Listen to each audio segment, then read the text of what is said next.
রমজান মাসে আল্লাহ পাক রোজাকে ফরজ করেছেন।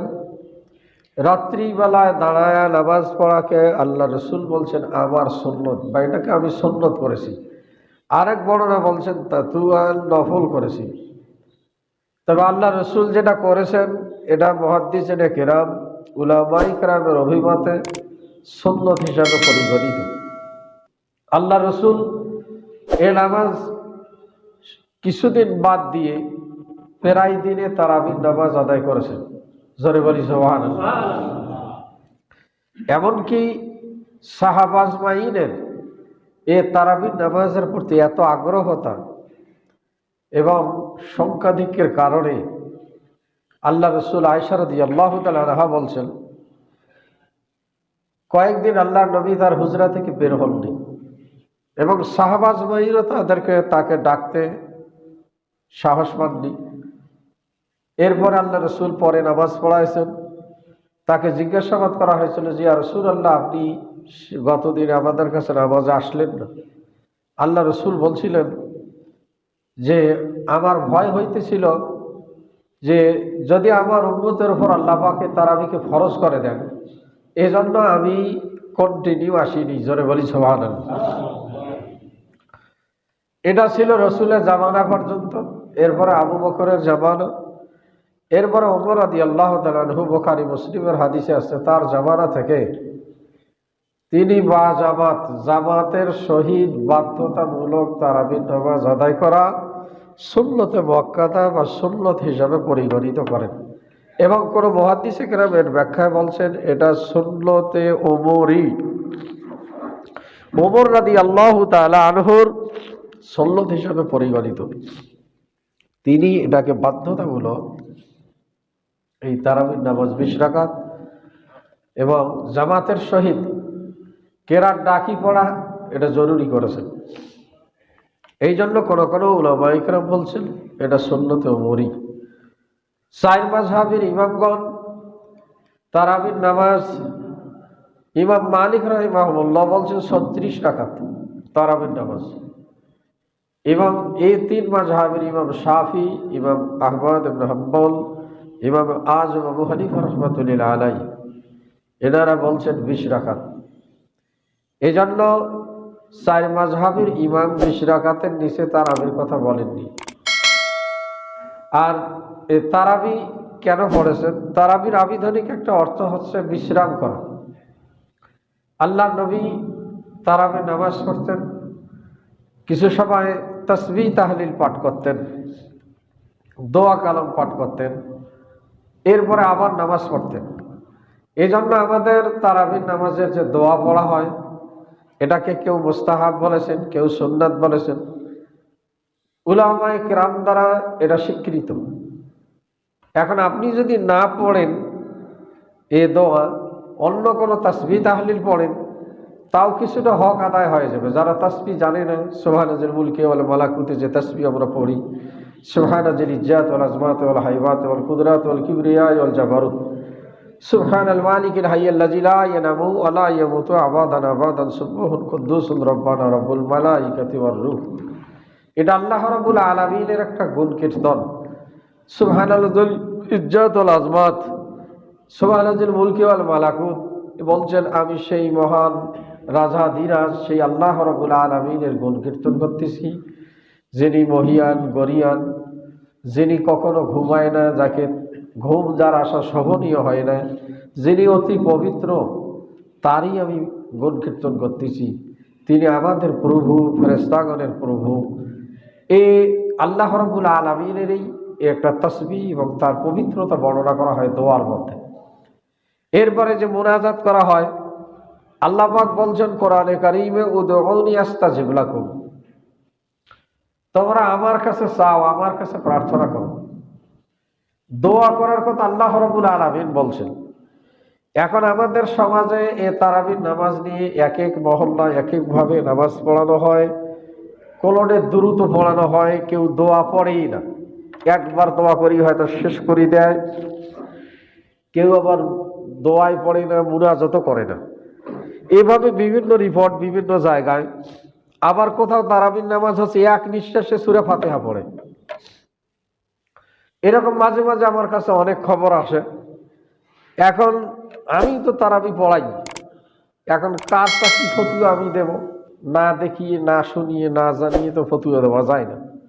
এখন কেউ আসি কইলেই যে সেটা সম্পূর্ণ বিশ্বাসযোগ্য হবে তাও নয়। এখন একজন আসি বললেন যে তারাবি শব্দের অর্থ বিশ্রাম করা, আরাম করাতে কি তারাবির নামাজ কি দ্রুত পড়া হবে? এখন ফরজ নামাজ যদি আপনি নিয়ত করেন, যেমন তার তিলের সহিত কোরআন তেলাওয়াত করি, আপনাকে নামাজ সমাপ্ত করা, এটা আপনার জন্য জরুরি। কোনো নফল ইবাদত কেউ যদি নিয়ত করে সেটাও তার উপর ওয়াজিব হয়ে যায়। কোনো কারণের যদি নফলটা ছুটিয়ে যায়, কাজা করা তার উপর ওয়াজিব হয়ে যায়। তাহলে আপনি তারাবির নামাজের নিয়ত করলেন, যদি নফলে করেন আর সুন্নতে করেন, এটা যদি না হয় তাহলে আপনার উপর দায়বদ্ধতা থেকে যাবে। জোরে বলি নাউজুবিল্লাহ। এখন এক নিঃশ্বাসে যদি সূরা ফাতিহা পাঠ করা হয়, আল্লাহ রসুল হাদিসে বলছেন তোমরা সূরা ফাতিহা ধীর স্থির ভাবে পড়ো, এবং 7টা আয়াত আছে, 7টা ওয়াকফ করতে বলছেন। 7 আয়াতে 7টা ওয়াকফ করা সুন্নাত সূরা ফাতিহায়। এবং আল্লাহ পাক এই সূরা ফাতিহা যখন বান্দা পড়ে, বান্দার কথার জবাব দেয়। জোরে বলি সুবহানাল্লাহ। তাহলে আপনি এক নিঃশ্বাসে পড়তেই আছেন, আপনি কি পড়তেছেন আর আল্লাহ পাক কি জবাব দেন, আপনি কি বুঝলেন আর আল্লাহ কি বলতেছেন। আপনার নামাজের কোনো মহত্ব, নামাজের কোনো গুরুত্ব, নামাজের যে একটা একাগ্রতা আছে, নামার যে একটা স্বাদ আছে, এটা আপনি জীবনে অনুধাবন করতে পারবেন না। জোরে বলি নাউজুবিল্লাহ। তাহলে এক নিঃশ্বাসে আপনি কিভাবে সূরা ফাতিহা পড়িয়ে নামাজ শেষ করতে পারেন? আবার আমাদের দেশে বিভিন্ন জায়গায় খতম তারাবি হয়, এটা আলহামদুলিল্লাহ ভালো ব্যাপার। এই তারাবির নামাজে এক খতম কোরআন তেলাওয়াত করা সুন্নাত বলছেন, কেউ বলছেন নফল, কেউ বলছেন মুস্তাহাব।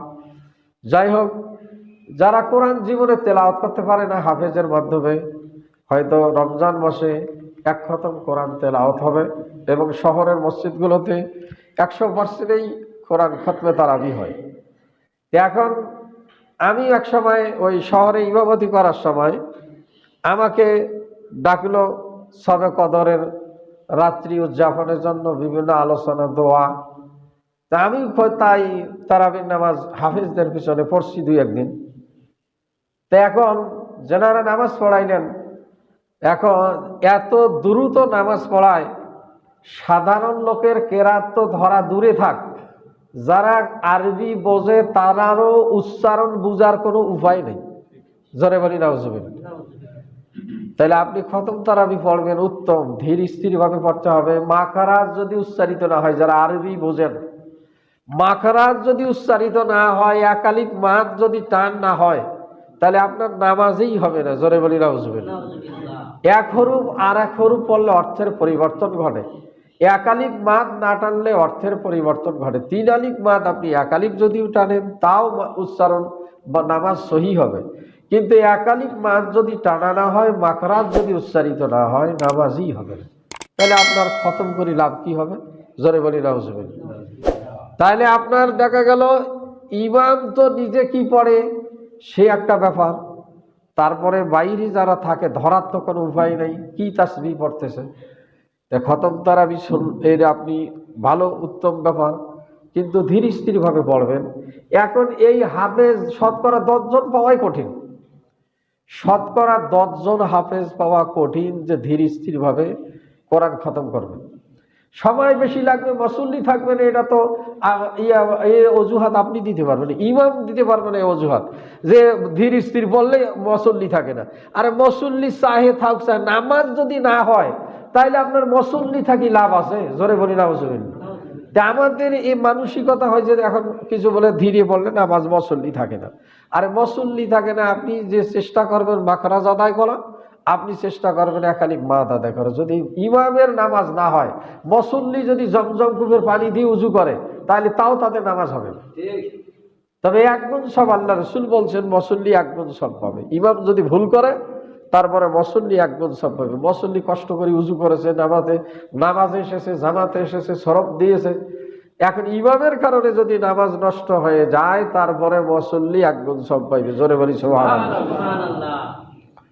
তাহলে এখন আমাদের সমাজে এও চিরাচরিত প্রথা, যে ইমাম যত দ্রুত নামাজ পড়ে সে বলে অত ভালো।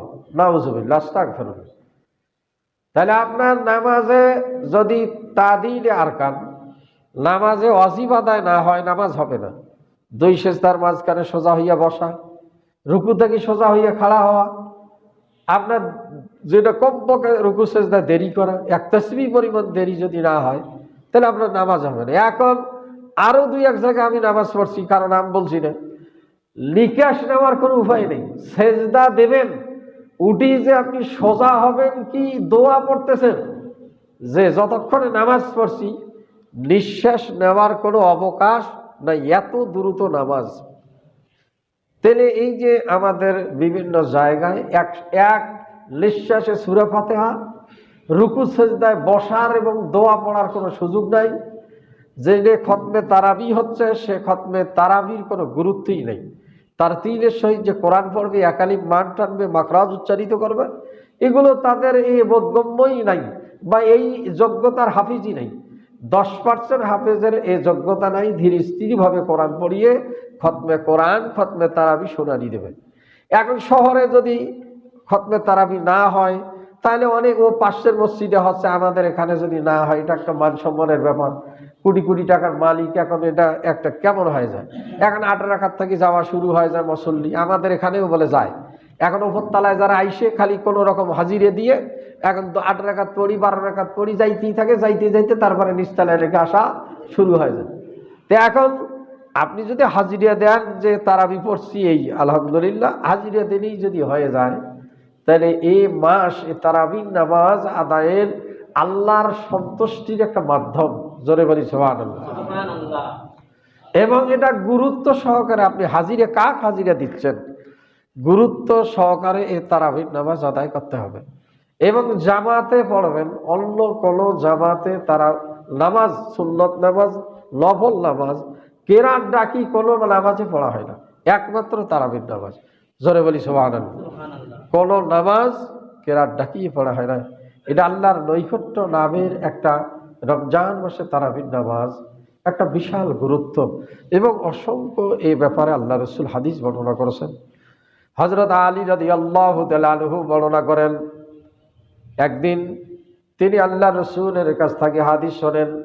আল্লাহ নবী বলছেন, হে আলী শোনো, আমার সাহাবাজমান শুনে নাও, রমজান মাস যখন আগমন করে, আল্লাহ হাদিসে বলছেন, ফতিহাত রহমাতু ওয়া ফতিহাত আবওয়াবুর রহমাত ওয়া ফতিহাত আবওয়াবুল জান্নাহ। আল্লাহ বেহেশতের দরজা খুলে দেয়, রহমতের দরজা খুলে দেয়। ফতিহাত আবওয়াবুস সামায়ে, আল্লাহ পাক আসমানের সমস্ত দরজাগুলো খুলে দেয়।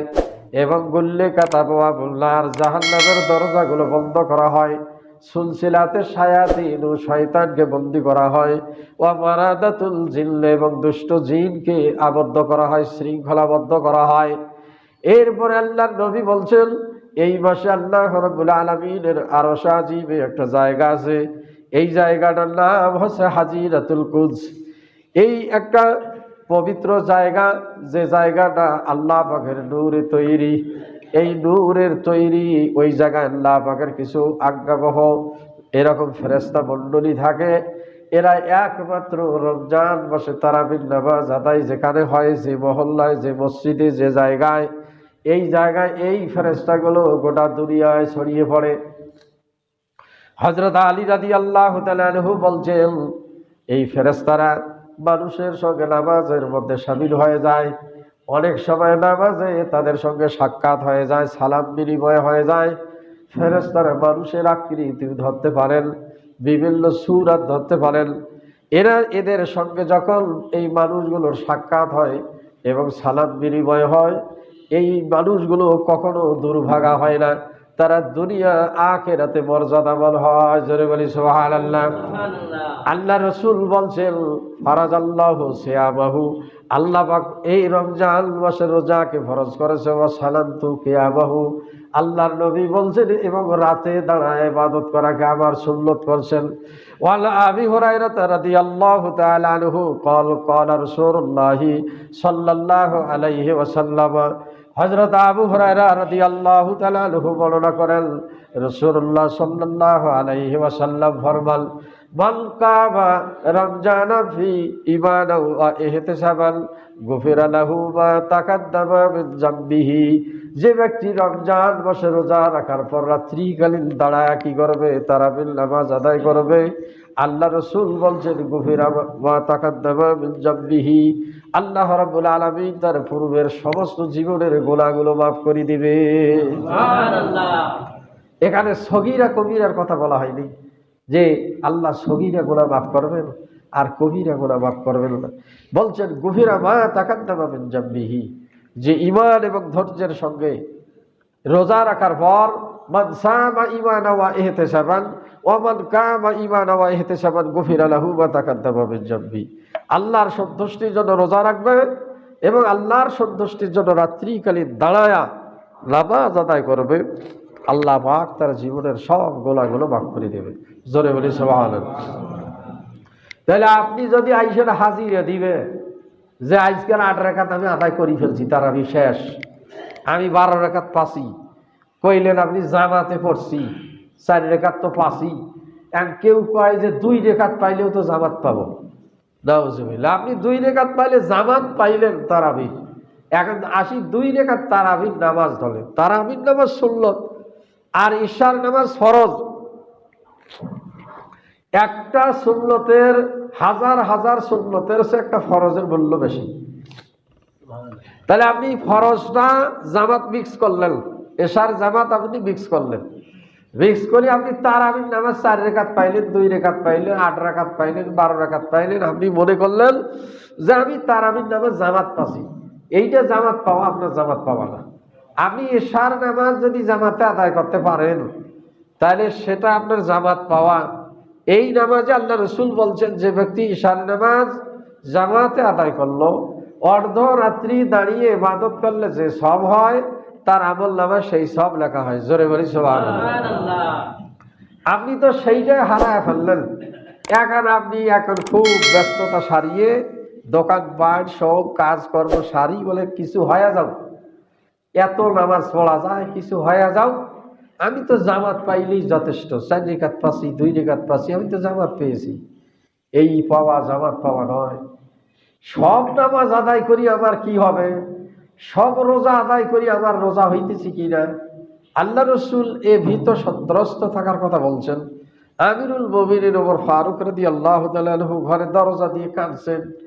নামাজ আদায় করার পর, রোজা আদায় করার পর যারা জান্নাতের সার্টিফিকেট দুনিয়ায় পেয়েছেন তারা কত ভীত সন্ত্রস্ত ছিল, আমার গোনা মাফ হইতেছে কিনা, আমার রোজা আল্লাহর দরবারে কবুল হইতেছে কিনা, আমি হালাল খাদ্য দিয়ে ইফতার সেহরি করতেছি কিনা, আমার রোজা আল্লাহর দরবারে কতটুকু পৌঁছিতেছে কিনা, আমার নামাজগুলো আল্লাহর দরবারে পৌঁছিতেছে কিনা। তারা এত সার্টিফিকেট পাওয়ার পর দুনিয়ায় জান্নাতের, তারপরে তারা ভীত সন্ত্রস্ত ছিলেন। আর আপনি 4 রাকাত তারাবি পড়ি করে আমি জামাত পাসি, হাজিরা দিছি, আপনি 2 রাকাত পড়ি চলি যায় কছেন আমি তো জামাত পাসি।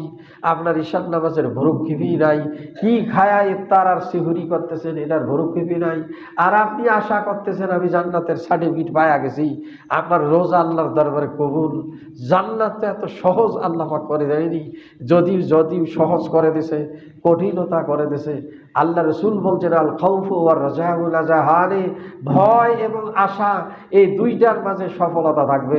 আপনার মাঝে কোনো ভয়ের লেশেই নাই, আর আপনি খালি আশাই করতেছেন যে আমি জান্নাতের চূড়ান্ত শিখরে পৌঁছে গেছি, আমি রোজাদার, আমি রাইয়াল নামক জান্নাতে প্রবেশ করব।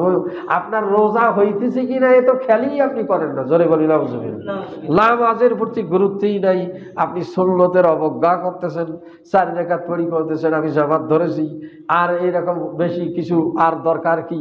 আর তাতেই আপনি মনে করতেছেন যে আমি জান্নাতের সার্টিফিকেট পেয়ে গেছি। এখন আমাদের রোজা কতটুকু হইতেছে, কি কতটুকু ইবাদত আল্লাহর দরবারে পৌঁছিতেছে এই খেয়ালই নাই। আর আমি মহা আনন্দে এরকম উদযাপন করতেছি রমজান। এই রমজানের একটা মুহূর্ত যে একটা নেকি অর্জনের যে বিশাল একটা সুবর্ণ সুযোগ এই রমজান মাসে, এক রাকাত নামাজ নফল পড়লে অন্য মাসে একটা ফরজ ইবাদতের সব তার আমলনামায় লেখা হয়। জোরে বলি সুবহানাল্লাহ। তাহলে আপনি কেমনে 4 রাকাত তারাবি পড়ি কোন বলে আমি আদায় করেছি, হাজিরা দিছি, 8 রাকাত পড়ি কেন, 20 রাকাত পড়িও আপনি আল্লাহর নৈকট্যকারী অর্জনকারী আমি হইতে পারতেছি কিনা, এখানেই তো আমার নাই। আমার নামাজ হইতেছি কিনা, আল্লাহর দরবারে আমার নামাজ পৌঁছিতেছে কিনা, যেভাবে নামাজ আদায়ের দরকার, যেভাবে নামাজ আদায় করে গুরুত্ব সহকারে আদায় করা দরকার, সেভাবে আমার নামাজই হইতেছি কিনা, এই খেয়ালই আমরা করি না।